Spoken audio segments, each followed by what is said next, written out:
Totoo ma'am nga waray nakit insit next week. Oo, kay ginhimo na ito nga wellness break sa mga teachers. Basi man kuno nagpakapahuway. Kundi kami nga mga school heads, sus, mayo kami mga trabahoon gan. Ay, kanugon man ma'am. Pwede nakapang-order naksan ato mga pagkaon para sa ito nga activity. Aw mao.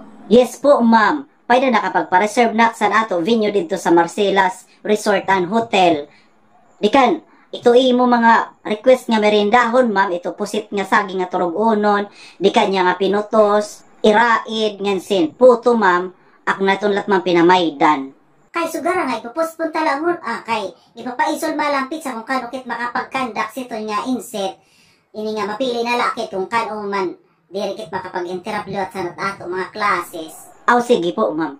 Kudi ano ma'am, ini nga mala di daw lakson hayagara nga waray kit inset sa sim break.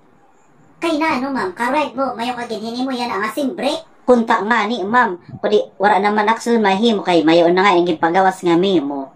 Ginhanap-hanap kasi sa naklawas ito nga inset ka na sim break. Doon man lutak sini sa impiling teacher. Mao nga, sa ngatan niya kamaistara niya narag ni lumarga, ikaw gunan ako ginaawil lang kay ka-workaholic mo.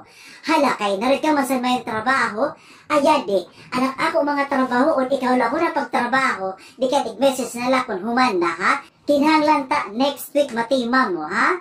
Kay magwe-wellness break man. Ay di gad ma'am, nagsusuri gad naman ako si ma'am man.